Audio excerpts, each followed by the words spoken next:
Hi, and welcome to the Fancy Comma YouTube. You may have noticed that I have a new hairstyle, but actually that's not the reason that I came on here. I wanted to do a remembrance of this member of Congress, Barney Frank of Massachusetts. And now you're like, why are you doing a remembrance about Barney Frank? That's so random. Yeah, I guess it is random. I went to MIT from 2001 to 2005. During that time, when I was living in Massachusetts, one person that was also from Massachusetts that was representing Massachusetts in Congress was a congressman named Barney Frank. Barney Frank's legacy, besides being one of the first, if not the first, openly gay member of Congress, is that he is half of Dodd-Frank.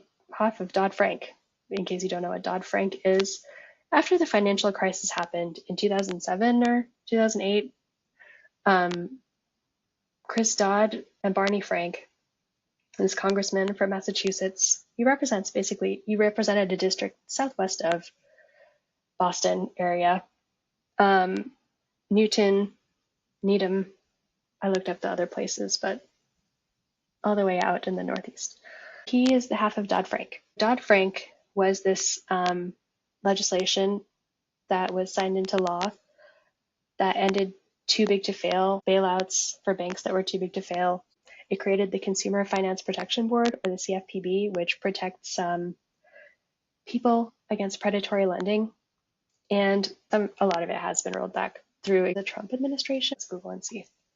Who rolled back Dodd-Frank? President Donald Trump rolled back parts of the Dodd-Frank Act when he signed the Economic Growth, Relief, Regulatory Relief, and Consumer Protection Act into law. It's often referred to as the Crapo Bill because it was sponsored by Senator Mark Crapo of Idaho, land of delicious potatoes. This is from the Yale Journal of Regulation, by the way. The most significant beneficiaries of the law are expected to be bank holding companies with assets between $50 billion and $250 billion, and small banks, or their holding companies with assets less than $10 billion. So they're basically rolling back these scrutiny of these big banks. Elon Musk in Doge wanted to get rid of the CFPB, which basically protects consumers, but he wasn't able to. So even though Doge has downsized a lot of different agencies, including the CFPB lives.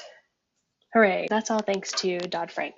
And thanks to Barney Frank, who I know was the chair of the House Financial Services Committee. And when I worked in Congress, I also worked for a member of Congress that was on the House Financial Services Committee. The first thing I do whenever an important person dies is I go to both the Wall Street Journal and the New York Times, and I check and see what their obituary is. So I did that for Barney Frank. Barney Frank, influential lawmaker and Dodd-Frank architect, dies at 86. So this was, I would say, a pretty good obituary. The reason I read the one in the Wall Street Journal and the one in the New York Times is because Wall Street Journal is a more conservative publication. It's also called the Wall Street Journal, so I was like, well, maybe it'll have a lot of cool stuff about finance.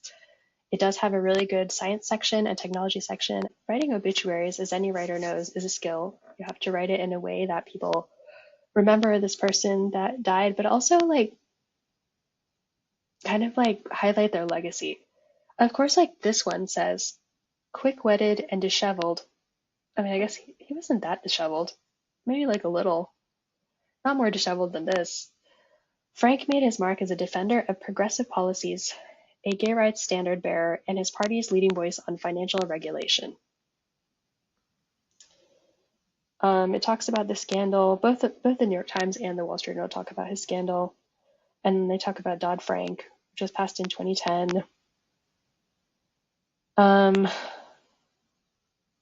then it does talk about how he started his political career as a closeted gay man, but was public about the fact that he was gay long before same-sex marriage was legal in Massachusetts, which Massachusetts was actually one of the very first states to legalize gay marriage.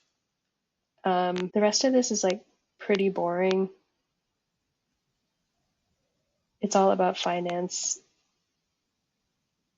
He also was very famous for his work on affordable housing, which is actually really relevant right now with home prices being so expensive. Barney Frank, he's quoted in the Wall Street Journal as saying, "I didn't come to Washington to referee fights between rich people. I wanted to help what I thought were poor people, so I wanted to work on housing." It says he did not run again in 2020 because the district got redrawn.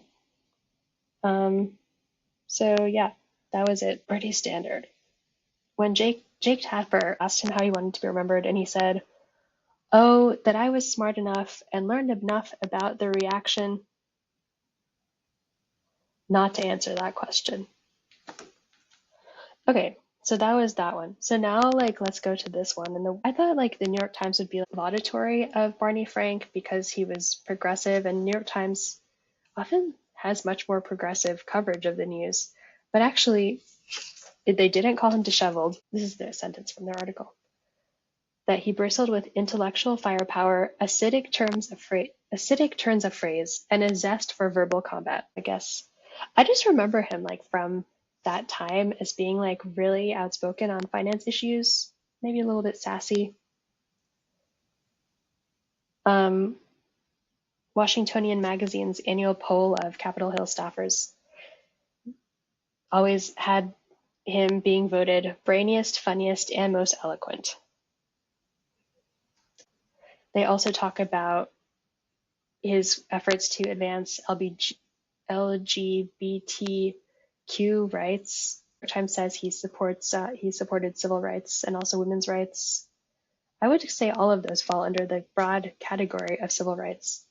And I forget where I read this, whether it was the New York Times or Wall Street Journal, that he supported funding for AIDS research. So actually a supporter of biomedical science. Yeah, so it goes into his scandal. I guess the New York Times loves to just like dig into that kind of stuff, and Wall Street Journal is more kind of like providing an overview of who he even was. As someone who worked in Congress and who followed C-SPAN my whole life, these people are very important like figures in my life. Like just the fact that Barney Frank was advocating on behalf of affordable housing, supporting civil rights, and doing all this financial stuff. He was the chair of the House Financial Services Committee from 2007 to 2011, and he was the ranking member twice. So the ranking member is when the House doesn't have your party doesn't have the majority. So then you're not the chair, you just become the ranking member, which is the highest member of the other party, the minority party. So yeah. So what does Barney Frank's legacy mean to me as someone that has worked in Congress and has worked with, I guess, relatively close to financial services on the House? I think that Barney Frank's legacy is a really important one because it's sad to me that we have such bad representation of different life experiences in Congress. Like even when I went there as a scientist, why aren't there more scientists there? I read that there might be one scientist that is elected, and hold on, let me find her name. She just won her primary in Georgia, and her name is Dr. Jasmine Clark, and she has a PhD in microbiology, and she won her primary in Georgia. She won her primary, and this district is safely blue. She probably will become, as the 19th news outlet, the 19th, which is like a news outlet focused on women's issues. That says she's going to be the first Black woman PhD scientist in Congress. I don't think we even have any women PhDs in Congress, so she might very well be the first woman PhD scientist in Congress. And then it's just like, why aren't there scientists in Congress? Why we're not popular? It's weird to think about. So that's why we really need to celebrate these trailblazers in Congress. Let's search for Barney Frank in the Epstein files.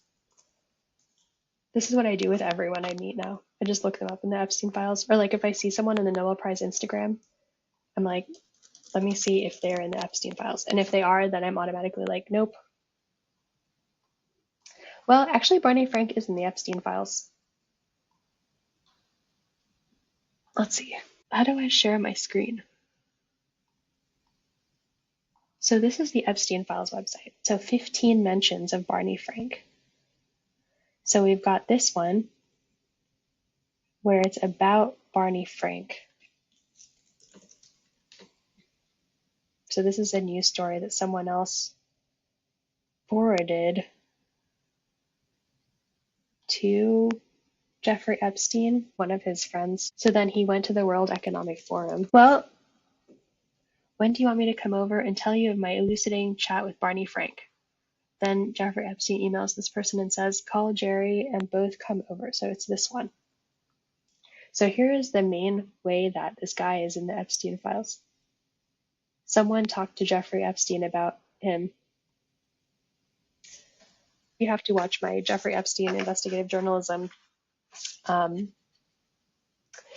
video. Barney Frank, a man of finance, an openly gay man, and someone that Jeffrey Epstein's friend talked to.